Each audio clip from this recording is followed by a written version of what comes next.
This is Tweet Street Satirical Saltire, broadcasting to you for unoccupied Scotland. Amplifying women's voices and saying women won't waste. This is Tweet Street Satirical Saltire, broadcasting to you for unoccupied Scotland.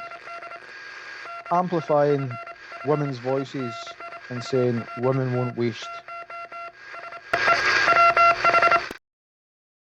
Welcome along to Tweet Street Scotland Occupied, or Tweet Street Occupied Scotland. I'm Cinnabon Budgies, aka Peter. With me this evening, my co-host as usual is JB Whitesnake. All right, John, how you doing, mate? Not bad, Peter. Good to see you again, Mal. And you. And our guest this evening is none other than Dave Llewellyn. Now we're going to do a wee different format. I'll say hi to Dave and get him to say hi back to us first of all. Hi, everyone. Hi, Dave. Right, so what we're going to do is we're going to start a wee video because this is interesting information that we were aware of at the time. However, it gives us a wee introduction to Dave a wee bit anyway. So a screen share to start with, and I'll play the video.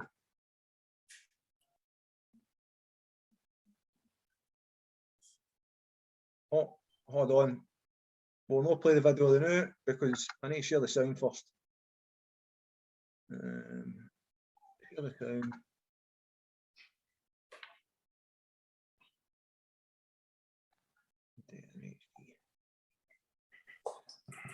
Right, so we'll play the video now. Defence finished their case. There's been all sorts of nonsense this morning. The first day was, when it all started, Craig Murray was basically ejected to the court on the advice of the judge for a possible contempt of court for his blogs. So that basically happened at 10 o'clock. Then the defence called 4 or 5 witnesses.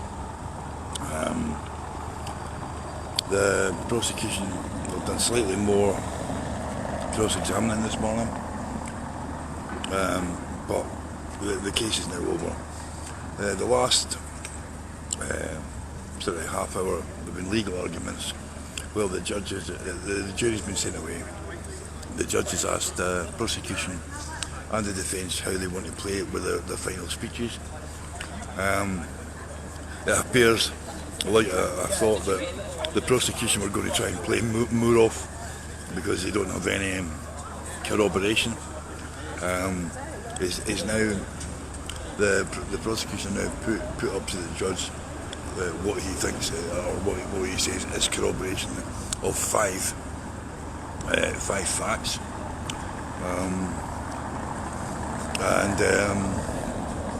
The defence have said that they want to stay as far away from Moore as possible because it turns out that the High Court appeal where Moore was discredited, I believe this judge was the person who actually sat on it, who overruled it. So like I'm not quite sure about that. So basically, at the end of the day, the prosecution are pinning their hope on the fact that if you throw enough shit, something will stick. If something sticks, it must all be true. That's basically their approach to it. Although it's been obvious it's been that for the time the charges were read out. So like the defence, I believe, are just going to try and take everything apart the way they've done through the case and prove how they've done that with their witnesses, and they want to stay away from Moore completely. The prosecution are making their end statements. I actually thought the defence made theirs first and then the prosecution finished it, but it's been a long day since I've been in court. The prosecution are going to be doing their closing statements this afternoon from 2 o'clock till 4 o'clock. Tomorrow morning, the defence are going to do their closing statements, and then the judge will do her advice to the jury, and the jury will be sent out probably tomorrow afternoon.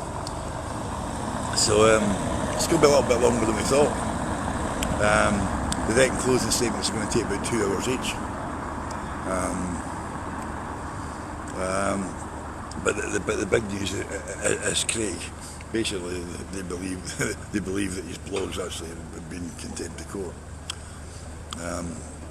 which is a bit of a shocker. So yeah, you just need to be a wee bit careful what you are saying in there, because they are watching social media and they are going to grab people for contempt. We'll just stop that there, right? Because this is Baroness Ariel Minion here. You can't Scotland News. And Dave, I just wanted to ask you, what was all that about? What was all that about you were talking about there? I sat through the Alex Salmon trial, and that was like 3 days before the end. It was day 3 of the defence, and we turned up that morning, and basically when we got there, I was talking to Craig outside just before we went in, and it'd just been back for the Julian Assange trial down in London, and it said to me that morning, he says, I can't imagine what it must be like to have to stand in that dock and have the complete weight of the state sitting on top of you. It said that 20 minutes before, and then he went and he said, oh, I don't know how I'd be able to handle it myself. Because obviously with the Assange and Alex Salmon thing. And then we went into the court, and we were told that the court case was going to be delayed for 30 minutes because something was happening in the court. So like we were still waiting in the queue, and then the next thing we was told we would be allowed in because the judge had excluded them, and the police basically escorted them from the court. Right. So I think this is maybe being a wee bit politically motivated, and they're learning things off of what the Tories used to do then, and what they always do. They're definitely learning it for somebody. As I say, I'm not sure whether it's the Tories or but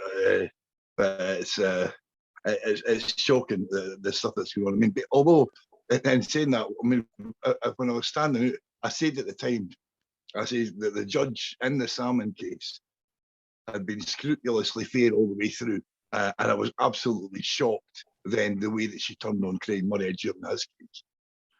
Right, that's interesting. Right, John, I'll hand it over to you now, mate. I've got more important things to be doing. You know, I'm one of these unionist lads, so I don't know what you're talking about. Right, John, on you go, son. I think it's horrifying that watching that as a just a layperson watching what's happening in the telly. It just stinks. What's happening? I just think there's a big link somewhere. I'm not sure, but it's even further down the line now. What's happening in the Metropolitan Police with Brexit and everything else? I mean, that journalist that was killed, and you found out the Metropolitan Police have been tampering with evidence, and even somebody should be saying the likes that there's too cosy a comfort between the government and the Metropolitan Police or any police force and the judiciary. There's influence been slung there, and the skullduggery is horrific, and it's only getting worse. It's not as if it was a one-off, and certain circumstances and such like brought that about. It's just getting worse and worse, and you see the likes of what's happening in London with the Metropolitan Police, with allegations made by Channel 4 about tampering with evidence, compressing their dick, getting in the way of it and everything else. And this man was murdered, a journalist was murdered, and it stinks to high hell. It really is. And where's Britain going? And how long are we going to stuck to the tails? It's horrifying and worrying. What do you say yourself, Dave? Well, if you look at the way everything's just, it's all changed, even in the last 5 years or so. I mean, everything that happened, basically, during the Salmon trial, changed the whole way I look at things, because I couldn't believe it. I mean, a couple of days before, maybe 3 or 4 days before, I'd been at a thing down at Parliament for European citizens, and I got my first selfie with Nicola. I thought, oh, there you go. So, and I was happy to get it. And then 3 weeks later, I wished to hell I could take it off the internet. I was absolutely disgusted with it. And of course, all the unions had grabbed it, like, so there's no chance. I mean, it's going to be there forever. But no, as I say, the things I heard in that court, and as I say, there's a lot of things. There's a lot of things you can't say. But folk, I bet, how do you know that stuff happened? Because the things that I can't say are so projected on a large screen in Court 3 of the High Court. And as I say, they talk about all these documents that never turned up at the inquiry because they weren't valid. Bollocks, they weren't valid. They absolutely proved the conspiracy. The judge says, no, you can't bring them in. But they were still projected on that screen, and anybody that was in the court saw it. So it's been really frustrating. But they've used the system. They've used the system against justice, and they've used it deliberately and with forethought. Without getting myself into too much trouble, there's a whirlwind coming that's going to be reaped. I'm just going to interrupt you. This is all down Scotland's Bolton, that you can't Scotland use the big line use. I work in conjunction with that Baroness area minion you were talking a minute ago on that, Dave. And, there was something on one of our relative channels that we always put you down with over the past couple of days. You mentioned you got a picture taken with Nicola. Would that be Mr. Hutt? Aye. Aye. There was something on the news about funds, about something. We've got a wee video. Aye. Well, I shared a wee video and see how it goes here. I don't know how to use this. It's the guy that puts me up knows how to use this, right? So I'm just going to try and do it for him, right? Because I think it's interesting when you look at some of the things that happen. So just get this wee video and I'll prepare it for you now. It's in two parts. So here's the first part here. Well, see, he showed me how to do this, but I just can't quite get. Here's the first part here. So what we'll do is, hold on, I need to share the screen first, didn't we? You tell me how to do that. You tell me, share the screen with that one. This was on another programme, right? So here's a part here. Now, the SNP's new treasurer is to present draft accounts to the party's governing body this weekend in an effort to settle a row over party finances.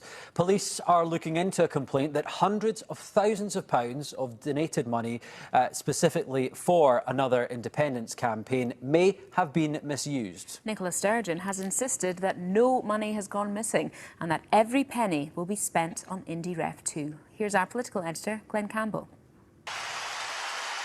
When Nicola Sturgeon took over as SNP leader and First Minister in 2014, an independence referendum rerun was not in prospect.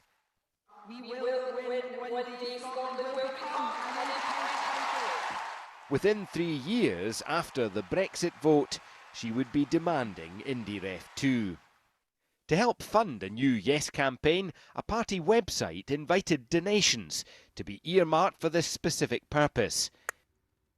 It has been widely reported that £600,000 was raised from this and a further online appeal. But the SNP's most recent accounts show the party's bank balance was less than £100,000 at the end of 2019. So what happened to all the cash? Transparency is really important. This former SNP activist who has left the party is among those trying to find out. It's not in the accounts, either in 2017, 2018 or 2019. It's nowhere to be seen. And anyone who bothers to read the accounts will see that there is not enough money to cover £593,000. So the question mark is, where did that money go? What was it spent on? Mr Henry, who lost a separate legal case against the SNP, suspects cash was diverted to help fund unexpected election campaigns, something senior SNP figures dispute. As SNP Treasurer, Douglas Chapman promised greater transparency, but he resigned last month in frustration. His MP colleague Joanna Cherry also quit the party's governing body, intensifying interest in party funding. So we'll stop at that one and we'll watch the next one in a wee minute. I just wanted to ask you, what's your thoughts overall on Like, have you heard the Ponzi schemes and pyramid schemes and gifting things? There's another one as well. Susu, is it Susu? Maybe Susu, where you can, it's like a term that's used in the old English language, see the master language, on the never never, where you get something and you pay it on hire purchase. You're supposed to get something first. Have they got independence yet? So you can't say they've got independence on the never never. It's the reverse of that. They've got the never never on independence, but it looks it. I think. Is that a bit accurate? I don't know. What are your thoughts, Dave? Well, ever since this thing broke, I've been working with some other people, bloggers mostly, to get this story out. And I mean, Wings first broke in about 18 months ago, and we've been quite busy on it since before last November, when they were trying to get the good guys elected to the NEC, the SNP, because it had been basically taken over by bums and idiots. So and we were relatively successful. We managed to get a balance, but the problem is that the business convener basically it wouldn't let anything past. She broke protocol, broke standing orders, all the rest of it, and was not allowed to get away with it because basically she's a fire guard for Peter Murrow and his bunch of wankers and the pardon my French. But it's basically the SNP has been hijacked, and it's been hijacked by a small amount of people at the top, all the levers of power, and they've basically stolen £600,000 of the yes movement. And exactly, it's a Ponzi scheme. We've got evidence. I mean, the thing I'm talking to on now, my phone has got so many documents on it with names and dates. They're all getting handed over to the police because if they get away with this, they're basically saying, okay, I saw a tweet today that said, okay, if I want to do a crowdfunder, because I want to get loads of cocaine and hookers, can I put that up and say, oh, it's okay, I'll pay it back later. Was that tweeted that? Was that Peter Murrow that tweeted that by any chance, Dave? No, but it probably would have been if they'd been allowed them to do it. Right. On back to you, mate. I've got more important interviews. Right, you're on nationalists. I don't go on with use nationalists. Right, she's Esther. Right, John, take her. It's shocking. It's just it's a whole load of muddy water, and all it actually does is dilute the chances of independence because, whether like it or not, we need the SNP to deliver independence, and we've not got all our cards in a row, let alone anyone else coming up to do their job. I disagree. We don't need the SNP to deliver independence. We need the Scottish people to realise that they don't need it. We need the vehicle of the SNP, I presume, because they're the ones that are in power. Who else is going to be in power? The problem is that they're actually standing in the way of independence. They're standing in the way. They're not the vehicle to independence. They're the obstruction for us to be able to get there. At the moment, I mean, they've got the campaigning structure, they've got everything, but the problem is that they're not talking to the membership. They're stopping the membership from talking. They're stopping the branches. They won't contact the branches. There are people who have been writing to people that were actually voted for in November. I've been writing to the National Secretary for the last 6 months. They haven't even had a reply. I think he's actually dead somewhere and sitting on ice, and they just basically like wheel him out every time there's an NEC meeting and defrost him. So I would agree. We're treading water at the moment. Independence isn't going anywhere. Well, we're going back to me. Aye, it's sad. I mean, you think we should be what's happening down south and the incompetence you've got in the British government. We should be making hay with that. They're at their weakest, most vulnerable, led by idiots down south. We should be making hay while the sun shines, and they'll never be weaker or more vulnerable than they are now, and we're doing nothing, and that suits them. In party funding. So I've been trying to talk to Douglas Chapman, but unfortunately he's proved as difficult to pin down as the SNP's finances. He's not been available at his constituency office in Rosyth, at his home, or even on the phone. But he has explained his decision to stand down on social media, saying, I've not received the support or financial information to carry out the duties of National Treasurer. He has now been replaced by MSP Colin Beattie, who returns as Treasurer 6 months after losing the job when it last came up for election. Police Scotland say they're assessing a complaint of alleged financial irregularity to decide if a full investigation is required. Well, I can't comment on what the police are doing or not doing, but I do know is they came and took a witness statement from me and some documents, and I believe I'm not the only person they've spoken to. The party leader, Nicola Sturgeon, and her husband, Peter Murrell, the chief executive, are the power couple at the top of the SNP. Good morning. They insist the party's finances are in good order. Money hasn't gone missing. All money goes through the SNP accounts, independently and fully audited. We don't hold separate accounts. We're under no legal requirement to do that. Our accounts are managed on a cash flow basis, but every penny we raise to support the campaign for independence will be spent on the campaign for independence. What do we want? Independence! When do we want it? Now! For the independence movement, the chance to spend the war chest in another referendum cannot come soon enough. Glenn Campbell, BBC. Absolutely, I agree completely. I mean, at the end of the day, as I say, we should be taking advantage of this. The way the Irish did 100 years ago, they had a pandemic. What did they do? They got independence. We've got a pandemic. What do we do? We want to rebuild Scotland in the image of Westminster so that they can continue. And then when everything's okay again, let's go. Honestly, I've never ever. Dave, never seen. Sorry to interrupt you. This is Furious Travelling Gypsy Fist King here, right? I'm just out the ring there, mate. There's a bit of a fight going on, isn't there? There's a bit of a fight going on for independence. Now, I wanted to say to you, I noticed you've got a picture of one of my idols on your Twitter page. A Mr. Ben, not the one that does the rice, the actual boxer, Nigel Ben.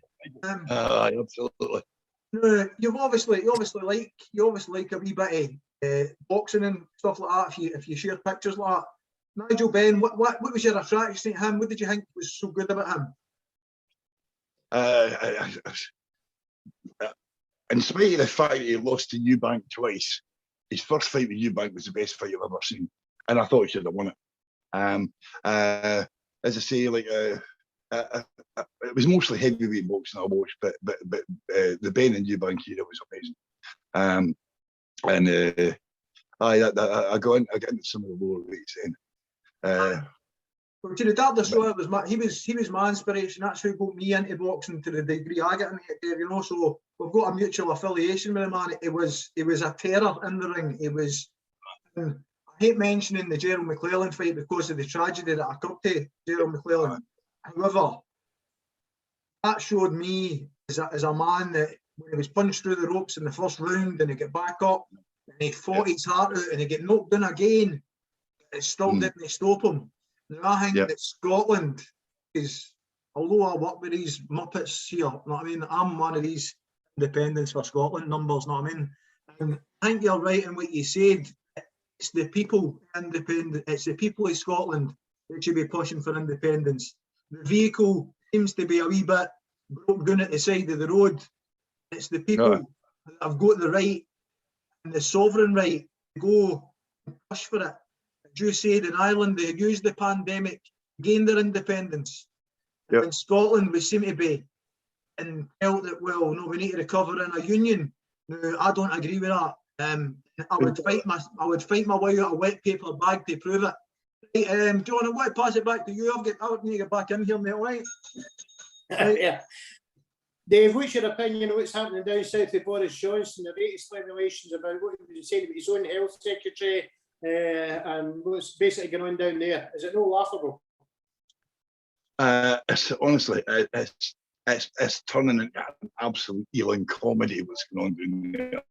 It's utter nonsense. I mean, if you wrote that as a plot line for the most crazy Netflix drama ever put, they would reject it out of hand because it would be just far too. Honestly, I mean, it shouldn't be able to survive. The problem is people are too damn stupid. And honestly, for me, I honestly think you should have to sit an exam before you're allowed to vote. When we even look at that trade deal they're talking about with Australia, we're now going to be open to unrestricted imports of hormone-treated beef from 9,500 miles away. So how do they square that circle with try to get a greener environment when it'll be more economical to fly at 9,000 miles to your country? In Scotland, England, Ireland, Wales, their own sheep farmers and beef farmers, they'll know where to sell the product they've got here. Because they're bringing some stuff to go on TV and say it's a good deal. It's an absolute farce. And the animal cruelty standards over there, the husbandry is shocking in comparison. And they're going to fly them 9,500 miles and kid on it's a good deal. It's an absolute shocker. And it's just symptomatic. Even the fishing deal before it, there's always whatever they're done, they're turning sugar to shite and telling you it's great. It is a good deal for an Australian farmer. Brilliant deal. I mean, some of these farms have got the size of cities. I know. I've seen them. It's like no, honestly. But I mean, you can see why he's doing it though. At the end of the day, what happens here is like the farms end up going out of business. The small farms go bankrupt. Somebody comes in, buys up the land for next to nothing, and they all end up in the hands of massive, big farming conglomerates who can then basically fix prices. And that's what's going to happen. That's exactly how I see it, Dave. I don't know. Back the 77th Brigade must have tucked into his there. I don't know who he's got coming in. Just coming back here. No, we can't talk about Scotland at the Euros. We've done a wee visit, we toured into Wembley. The boys did. I stayed safe. I stayed in my safe zone, you know. But the boys went away into Wembley, battled for 90 minutes or 92 minutes, and they were lucky not to come away. They were unlucky not to come away with 3 points. They were also lucky right at the death not to lose the point that they'd hard earned. What was your thoughts? Did you watch the football first of all, Dave? I'm afraid so. It's like, honestly, it's the most tension I've ever felt during a 0-0 draw in my life. And I've been at a few 0-0 draws with the Rovers on. But it was the absolute most tension ever. Because if we'd lost that was it. It was over. And all it took was one kick. All it took was one mistake in the last 5 minutes. And as you say, we've got a particular habit of losing goals in the last 5 minutes of games. I don't know if you've noticed, or injury time even. And so, of course, I sat there through the first 85 minutes. Yeah, I know. We've done all right for 85. It's only going to take one kick. See, when that whistle blew, honestly, it was like I had to go to my bed and sleep for 5 hours. I was the opposite. Once the whistle blew and once we had gained the point, I'm not much a big thinker anymore, but once the whistle had blew, I thought this is cause for a celebration. So I had a wee refreshment, which told on me the next day. I was ill the next day. The boys done well. John, what was your thoughts on it, mate? Did you? I know you said you don't watch it because you think you're a jinx. So did you? I definitely watched it delayed. Watched it delayed. I recorded it and watched it delayed. I deliberately didn't watch it, and I didn't look at any media. And I started watching it once it was there. And what I found the funniest thing was on Twitter beforehand, like the likes of Rio Ferdinand saying, "I can't see anything but a massive England win," and it's just the arrogance of the attitude is, and even there's a lot of good guys like for England, obviously England supporters, and there's putting highlights on Twitter. I don't see the boy tell him it was one of the last attacks it had when Raheem Sterling had the ball and he was outside the Scottish box. The boy saying, right, pass to him. And this English boy was, and he said, don't dive, and he it's going mental. It really was funny. That was on Talk Sport today, The question was, should England have had a penalty? And that was the thing that they were talking about when he tread on his toes. There was an image that came for the place. As I put up in the background here. Right? I'll try and take myself out of the way so you can see it. Right.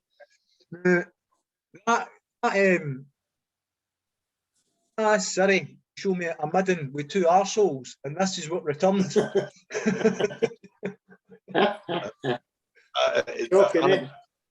I had the same photo with the other Tony MP, and I just put up wank, good guy, wank. I mean, the Scottish humour is absolutely amazing in my opinion, because there was flags everywhere which I hadn't seen for a well. I don't think when I was driving out, when there was kind of in the shop, when I was out and about on Friday and before the match, I noticed a saltire spotter. Right, I always try and spot saltires no matter where it is on. So I noticed so many saltires. The one that kind of it gave me that wee was just round the corner from my house. Upstairs there was 2 England flags, and downstairs there was 2 Scotland flags. No a Jack, actual George Cross. And there's families here that mix, that are English Scottish mix. You know what I mean? I'm going to sound terrible here. It was actually nice to see it, because I know who the family are. I've heard them speaking before, and I'm like, that lassie's English, the man's Scottish, and celebrating faith, you know. It's not about being anti-English. It's about being anti-establishment, in my opinion. So just wanted to go a special guest making a wee appearance, a blasphemous appearance, right? So just bear with us. Right. I'm Franchise Funny. How you doing? I sent this dick here to get me a Big Mac and fries with a large Coke, because he's a knee bender. Now I need to get back because I need to get to me franchise in Miami. Thanks very much for your time. Come on, Scotland, beat Croatia. Right. He was only drawn in for a short time, guys. What do you think our chances are against Croatia on Tuesday? I thought we had a better chance against Czech Republic, to be perfectly honest. Although I have to change that thing now, because we beat the Czech Republic twice in a row, and including 1-4-1. But it's just honestly, no, okay. I'm not an expert, but as I say, everything, it was okay when we were doing 1-0. You could be doing 1-0, you could do something about it. But I think he changed his tactics too much. 10 minutes in the second half. He lost his shape and basically lost control of the game when they could have come back at that time. I think he made a mistake then. And for God's sake, I have no idea what the hell Gordon Marshall was doing on that pitch. But I tell you, it gave some of the best memes I've ever seen on Twitter. Again, the Scottish humour. The Scottish humour is absolutely amazing, and you do get some memes. We've got to do an unusual finish to the show, actually. It's like a wee weather forecast, so to speak. So here's what the forecast is for. This is what the forecast was for Scotland, or no, after the Scotland and England game. Let me just fix this background here. This was the forecast after the Scotland and England game, and emojis. So this is only for Scotland and Ireland, as you'll see. Scotland was pissing themselves all the way down to the border. Some in Newcastle was pissing themselves. Then as we came by Newcastle and Sunderland, they started to get really angry. And over to Wales were pissing themselves, even down to Cornwall. And across to Ireland, as you'll see, they were all pissing themselves. Well, most of them, bar 6 counties in the north, for some reason, were all pissing themselves at that result. I've got a feeling that this meme is going to be getting used quite regularly in different things, different circumstances. Somebody asked me this.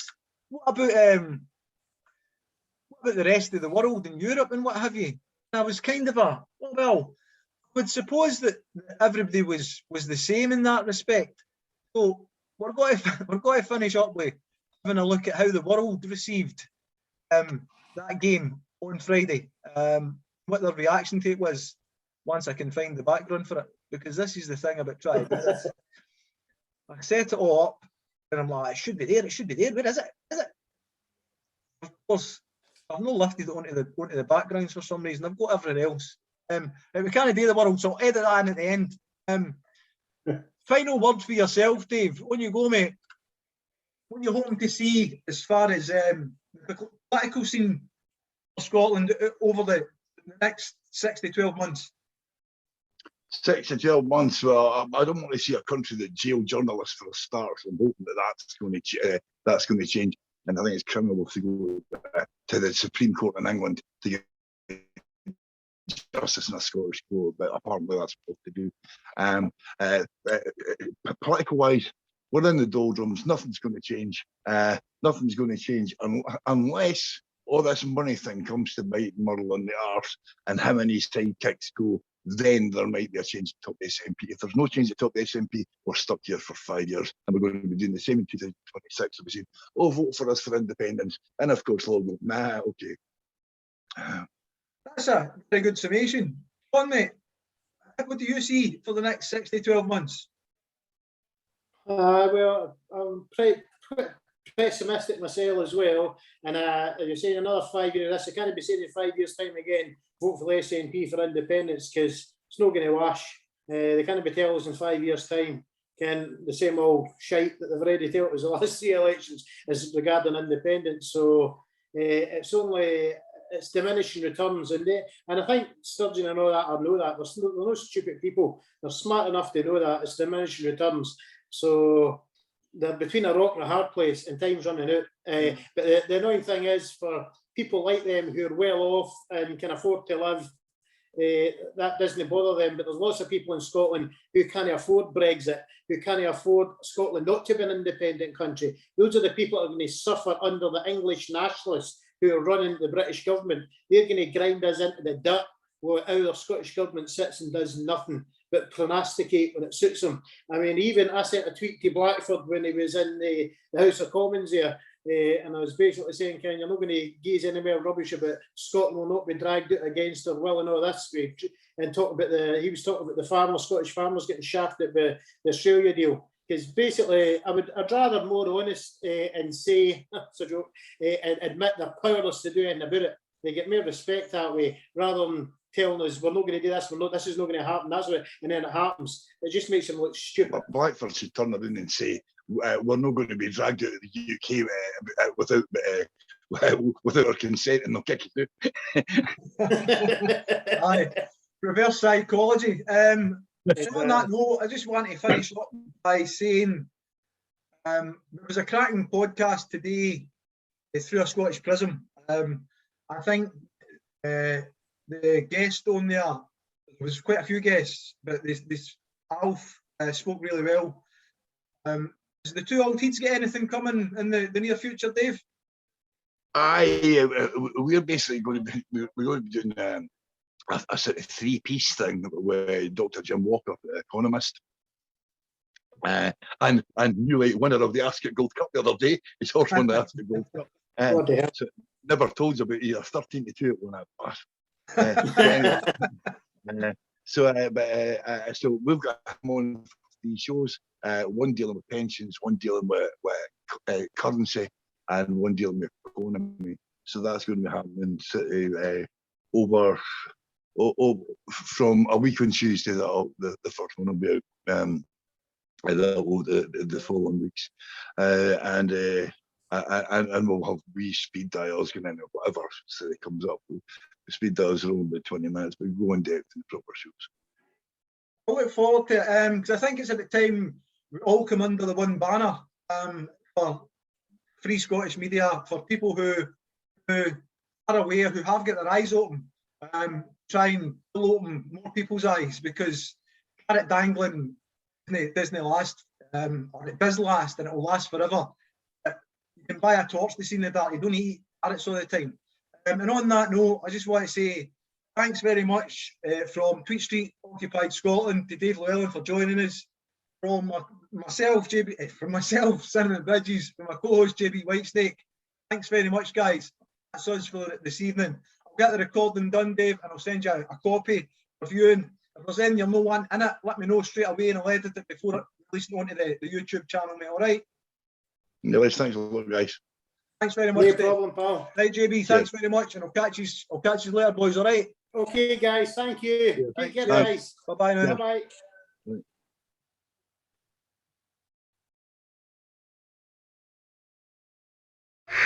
This is Tweet Street satirical satire, broadcasting to you for unoccupied Scotland. Amplifying women's voices and saying women won't waste. This is Tweet Street satirical satire, broadcasting to you for unoccupied Scotland. Amplifying women's voices and saying women won't waste.